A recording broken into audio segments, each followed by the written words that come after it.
दिल्ली में यमुना का जलस्तर धीरे धीरे बढ़ रहा है और इस वक्त हम लोहे के पुल के पास मौजूद हैं। सबसे पहले आपको दिखाएंगे कि किस तरीके से यमुना का जलस्तर बढ़ रहा है। आप देख सकते हैं कि यमुना का जो बहाव है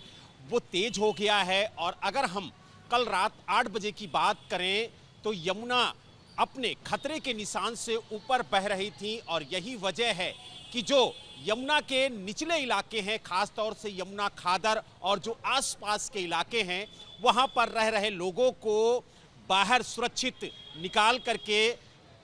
कैंपों में भेजा गया है और साथ ही प्रशासन की तरफ से मुनादी कराई गई है कि जो लोग निचले इलाकों में रह रहे हैं, जहां यमुना का पानी पहुंच सकता है, वो लोग सुरक्षित स्थानों पर पहुंच जाएं। और लगातार आप देख सकते हैं जो बोट है उसके जरिए मुनादी कराई जा रही है और यमुना के जल स्तर पर भी लगातार नजर रखी जा रही है। आपको बता दें, आज सुबह भी हथनी कुंड से करीब 42,000 क्यूसेक पानी छोड़ा गया है और यही वजह है कि लगातार यमुना का जलस्तर धीरे धीरे बढ़ रहा है। लेकिन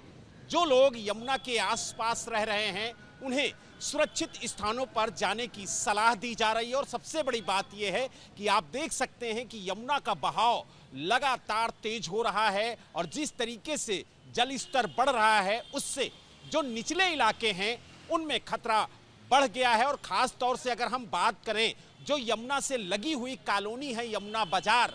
वहां पर भी यमुना का पानी पहुंच गया है और यही वजह है कि जो निचले इलाके हैं, जो यमुना से सटे हुए इलाके हैं, वहां पर खतरा बरकरार है। इसीलिए प्रशासन लगातार मुनादी करा रहा है, जो लोग वहां पर रह रहे हैं उन्हें सुरक्षित स्थानों पर जाने की सलाह दे रहा है। और जिस तरीके की तस्वीरें देखने को मिल रही हैं उससे ये लग रहा है कि आने वाले दिनों में यमुना का जल स्तर तेजी के साथ बढ़ सकता है। इसीलिए प्रशासन पूरी तरह से मुस्तैद नजर आ रहा है और लगातार मुनादी करके लोगों को अलर्ट कर रहा है कि वो सुरक्षित स्थानों पर जाएं, क्योंकि कई इलाके ऐसे हैं जहां पर यमुना का पानी पहुंच गया है। कई जगह ऐसी हैं जहां पर कई सौ बीघे फसलें यमुना ने बर्बाद कर दी हैं। इसीलिए प्रशासन पूरी तरह से अलर्ट नजर आ रहा है और लोगों को चेतावनी दे रहा है कि वो सुरक्षित स्थानों पर जाएं और यमुना का पानी जिस तरीके से बढ़ रहा है उससे खतरा दिल्ली में भी बरकरार है। दिल्ली से वीडियो जर्नलिस्ट मनीष के साथ बलराम पांडे, एबीपी न्यूज।